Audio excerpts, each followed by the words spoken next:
ہمارے اعتبار سے اس کے دل کو ایک خوشی حاصل ہوئی کہ ہم مسکرا کر ملے اس سے، اس پر بھی صدقے کا ثواب ملتا ہے۔ کچھ افراد ہوتے ہیں نا، اپنا وزن برقرار رکھنے کے لیے ہر وقت تیوریوں پر بل چڑھائے ہوئے، مزاج کے اندر ہر وقت ترشی۔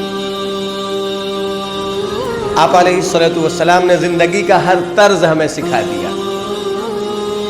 صحابہ فرماتے آپ کی طرف نظریں اٹھا کر دیکھنا بھی ممکن نہیں تھا، تاب نہیں لا سکتے تھے ہم، لیکن ایسا بھی ہوا کہ خوش گفتاری بھی ہو رہی ہے، جس کو ہم ہنسی، مزاح طبع، خوش دلی کی باتیں آقا علیہ الصلوۃ والسلام کی مجلس میں وہ بھی ہو رہی ہے۔ اور اس وقت میں ایسا لگتا گویا بالکل وہ جو ایک جلال کا ماحول ہوتا وہ جمال میں تبدیل ہو جاتا۔ تو وزن کا برقرار رکھنا اپنی جگہ، لیکن عادت میں شامل کر لینا۔ کچھ لوگوں کا انداز ہم نے دیکھا، باہر تو بہت شیر و شکر ہوں گے، بہت میٹھے، اتنے میٹھے معلوم ہوتا ہے پی جائے، اتنے میٹھے، لیکن جو ہی گھر کے اندر انہوں نے قدم رکھا اس قدر سخت، معلوم ہوتا ہے ایک شیر ہے جو کوئی دہاڑ رہا ہے۔ آپ علیہ الصلوۃ والسلام نے فرمایا تم میں سب سے بہترین وہ ہے جو اپنے اہل کے لیے، اپنے گھر والوں کے لیے بہتر ہو۔ ہم الٹ کرتے ہیں کئی بار، میں سب کی بات نہیں کر رہا، آپ تو ماشاءاللہ دانشمند ہیں، ہوشیار ہیں، باصلاحیت ہیں۔ ہمارے کچھ ساتھی ایسے نظر آئیں گے آپ کو ملاقات میں، گھر میں آنے کے بعد ان کا وتیرہ ہی بالکل بدل جاتا ہے۔ پہلے ایک غلامانہ حیثیت ہوتی تھی، کہیں اس سے بدتر ہم کردار میں نظر آتے ہیں سامنے والے کے اعتبار۔ وزن کا برقرار رکھنا اپنی جگہ پر۔ کچھ لوگوں کو دیکھا گفتار کے اندر، بول چال میں، بات چیت میں، سوائے غلیظ الفاظ کے ان کی زبان پر الفاظ نہیں ہوتے، وہ الفاظ جو شائستہ الفاظ نہیں ہیں، بہتر الفاظ نہیں ہیں۔ ہم معاشرے میں اس کو بہتر طور پر نہیں دیکھتے ان الفاظ کو۔ کہتے ہیں نا کسی کو اگر برا بھی کہنا ہو تو شائستہ الفاظ میں برا کہے تو کم برا لگتا ہے، اور برے الفاظ کو انتہائی برے درجے میں کہا جائے تو اور برا لگتا ہے۔ کہتے بھیا تم کیوں نوکروں پہ اتنا چلاتے ہو، کیوں گالی گفتار ہر وقت کرتے ہو؟ کہنے لگے جی اس کے بغیر وزن ہی نہیں ہوتا، یہ سنتے ہی نہیں، اور پھر وہی پر لفظ، ایک لفظ انہوں نے اور جھونک دیا اسی پر۔ کسی نے کہا تھا نا کہ جی مظفر نگر والے وہ تشدید بہت بولتے ہیں باتوں میں، جھٹو ہی کہہ دیا ہوگا کسی نے، تشدید بہت زیادہ استعمال کرتے ہیں۔ کسی مظفر نگر والے سے ہی، چونکہ ہمارے ساتھی ہیں بہت اور بڑا قریبی تعلق رہا ہے میرا، تو جن صاحب سے کہا گیا کہ جی ہر لفظ میں تشدید کیوں لگاتے ہو آپ؟ کہنے لگا کون کہہ رہا ہے، جھٹو ہی کہہ دیا ہوگا کسی نے۔ میں نے جو جواب دیا تو اس پہ بھی لفظ تشدید والا۔ اب کسی نے سمجھایا کسی کو کہ آپ گالی گفتار اس قدر کیوں کرتے ہو، بجائے اس کے کہ وہ اصلاح کرے، اور ایک لفظ مار کر کہنے لگے، بات سمجھ میں آ رہی ہوگی، میں الفاظ وہ استعمال کر رہا ہوں، ایک لفظ اور مار کر کہنے لگے، کیا کریں یہ سنتے ہی نہیں ہے اس کے بغیر۔ ہمیں تو وہ دیکھنا ہے آخرت میں رب ہم سے کیا سنے گا، وہاں کے لیے کیا تیاری ہے، ہمیں تو وہ دیکھنا ہے۔ دنیا کے اعتبار سے ہمارا وزن رہا نہیں رہا، ہلکے پھلکے رہے، کوئی مسئلہ نہیں۔ آخرت کا وزن بدی کا نہ بڑھائے، خطا کا وزن نہ بڑھائے، ہلکے پھلکے رہے۔ وزن بڑھانا ہے تو ان اعمال کا وزن بڑھائے جو ہمارے کام آئے، نیکیوں کا پلڑا ہمارا بھاری ہو۔ اما من ثقلت موازینہ فہو فی عیشۃ راضیہ، نیکیوں کا پلڑا ہمارا اس دن بھاری ہوا نا تو ہم عیش کریں گے، مزے کریں گے۔ وَأَمَّا مَنْ خَفَّتْ مَوَازِينُهُ فَأُمُّهُ هَاوِيَةٌ، سورہ القاریہ میں ہم پڑھتے ہیں نا،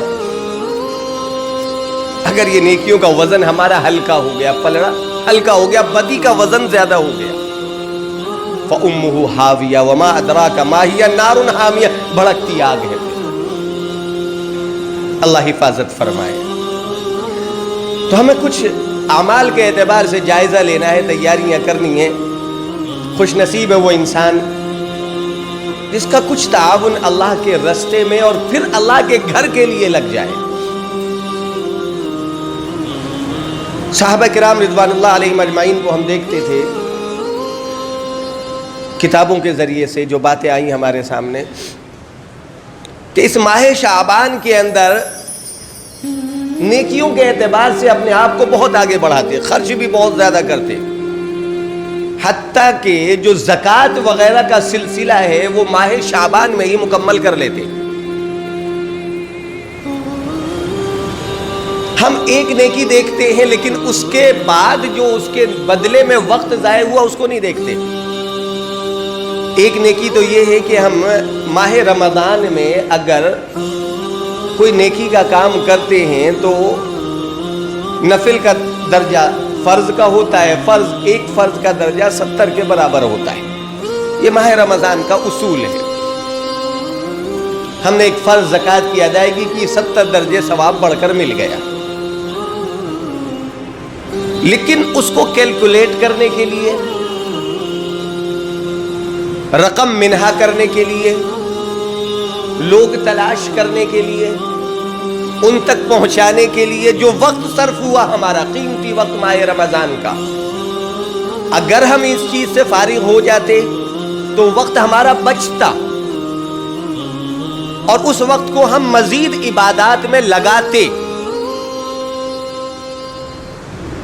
ایک عمل پر 70 درجے ثواب پانے کے لیے بہت سارے اعمال کئی بار ہم سے چھوٹ جاتے ہیں،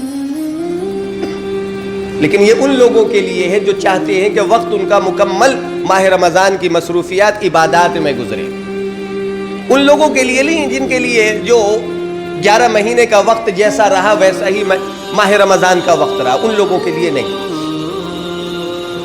ایک بہت بڑے عالم گزرے ہیں دلی شہر کے اندر، فصیل بند شہر، جامع مسجد حلقہ، فقیر یوسف دہلوی، حضرت مولانا یوسف صاحب حوض والی مسجد میں رہا کرتے تھے۔ وہ چوڑی والوں کے اندر، جو پرانی دلی والے ہیں اس زمانے کے اعتبار سے وہ لوگ واقف ہیں ان سے۔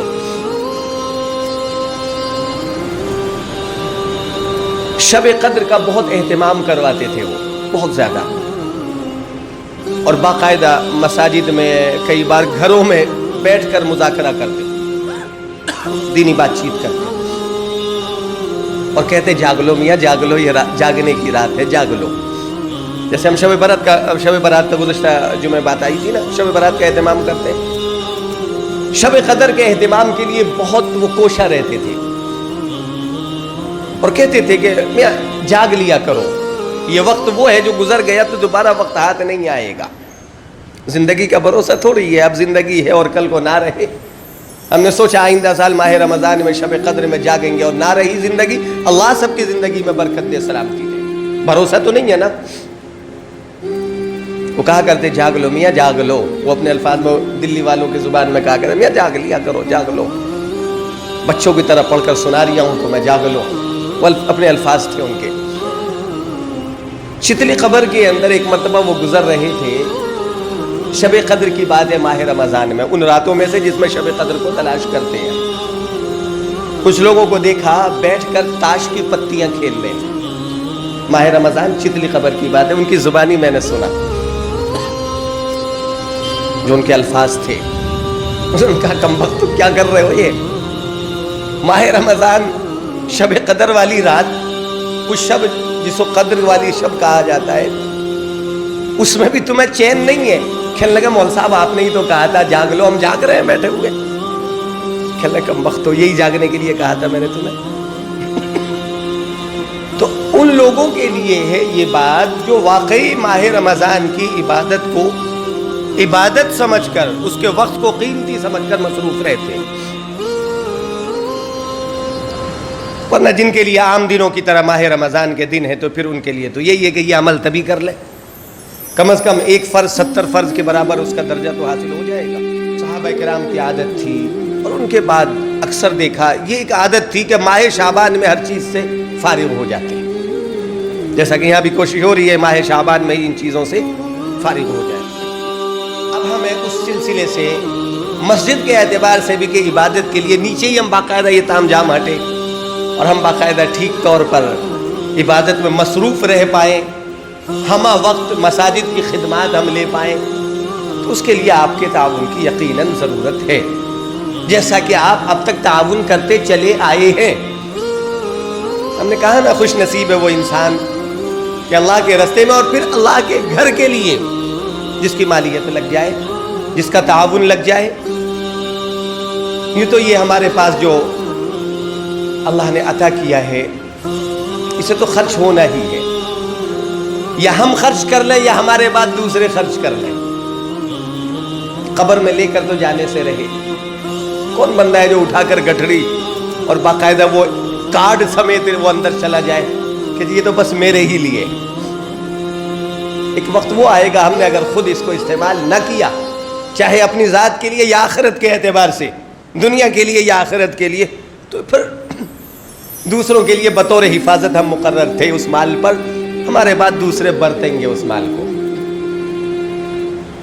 اور بہت کم ایسا ہوتا ہے دنیاوی طور سے ایک بندہ دنیا دار ہے، آخرت کی کوئی تیاری نہیں کی، مال پر وہ سانپ بن کر بیٹھا ہے، بعد میں لوگوں نے اس مال کو استعمال تو کیا لیکن یاد نہیں کرتے پھر۔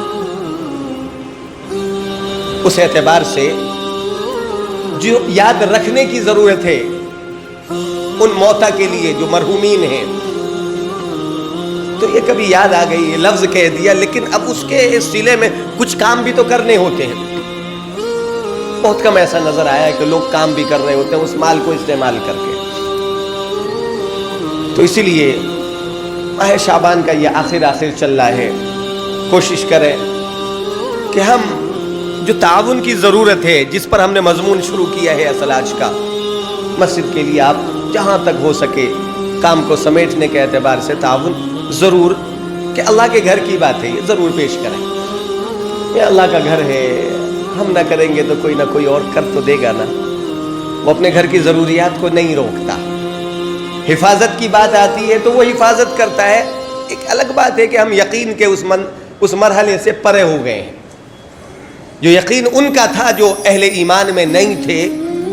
اس زمانے کے اعتبار سے جب اسلام کی شروعات ہونے والی تھی، اس امت کے اعتبار سے، یوں تو حضرت آدم علیہ السلام سے اسلام کی شروعات ہو گئی، لا الہ الا اللہ پہلا جز چلا وہیں سے، رسالت کی بات وہیں سے چلی،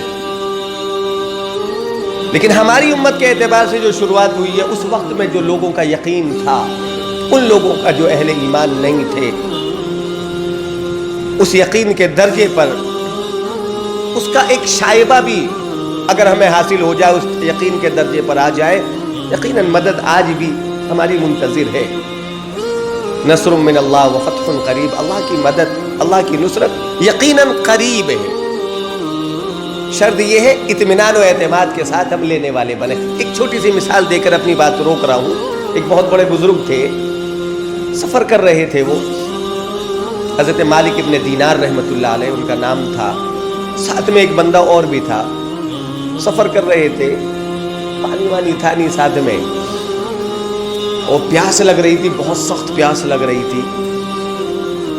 دور سے ایسا لگا کہ جانور کہیں پر پانی پی رہے ہیں، سیراب ہو رہے ہیں، یہ ہرن وغیرہ یہ چوپائے، اور قریب ہوئے کنویں کے، دیکھا تو پانی اوپر تک آیا، جو من ہوتا ہے نا کنویں کا، منڈیری، وہاں تک پانی آیا ہوا، اور جانور منہ ڈال رہے ہیں اور پانی پی رہے ہیں۔ جب ان کا شور سنا کہ انسانوں کی چاپ قدموں کی آہٹ آئی، وہ جانور بھاگ پڑے وہاں سے، جانور بھاگے ادھر، پانی آہستہ آہستہ نیچے، پانی نیچے پہنچ گیا۔ حضرت مالک ابن دینار رحمۃ اللہ علیہ جب کنویں کی منڈیری تک پہنچے، اس من تک پہنچے، تو کہنے لگے رب کتنا بے نیاز ہے، یہ جانور ہیں، ان کے لیے تو پانی اوپر تک آ جائے، کہ انسان اشرف المخلوقات ہے، وہ جب پانی پینے آئے تو پانی نیچے اتر جائے۔ رب کی طرف سے جواب ملا، دل میں آواز آئی، میرے بندے، ان جانوروں کو مکمل یقین، مکمل بھروسہ ہماری ذات پر، مکمل بھروسہ. تمہارا بھروسہ ڈول اور رسی پر ہے. مکمل بھروسہ ہماری ذات پر نہیں. ڈول اور رسی کا سہارا لینا چاہتے ہو تو جیسا جس کا یقین ہے فیصلہ اس کا ویسے ہی. ان جانوروں کا مکمل اعتماد ہمارے اوپر, ہم نے پانی اوپر تک پہنچایا. تمہارا یقین یہ ہے پانی تو ہم دیتے ہیں لیکن اس کو لینے کے لیے تمہیں مشقت کرنی ہوگی, ڈول رسی کا سہارا لینا ہوگا تو تمہارے لیے فیصلہ ویسا ہے. یہی ایک گزارش تھی, مکمل یقین کے ساتھ ہم وہ اعمال کریں. آج بھی یقیناً اللہ کی مدد ہمیں کھلی آنکھوں سے نظر آئے گی, لیکن اس کے لیے ضرورت ہے جو کہا جائے شریعت کے اعتبار سے عمل میں وہ چیز اتر جائے. کہا گیا ماہ رمضان سے پہلے شعبان کے مہینے میں اپنا لایا ہے عمل طے کر لیں تو اس کو طے کریں. کہا گیا اللہ کے گھر کے لیے ضروریات کے اعتبار سے ہم اس میں بھی اپنا تعاون پیش کریں. یقیناً یہ ہمارے لیے بیش قیمت بات ہوگی. دعا کریں اللہ ہم سب کو کہنے سننے سے زیادہ عمل کی توفیق عطا فرمائے. وما علینا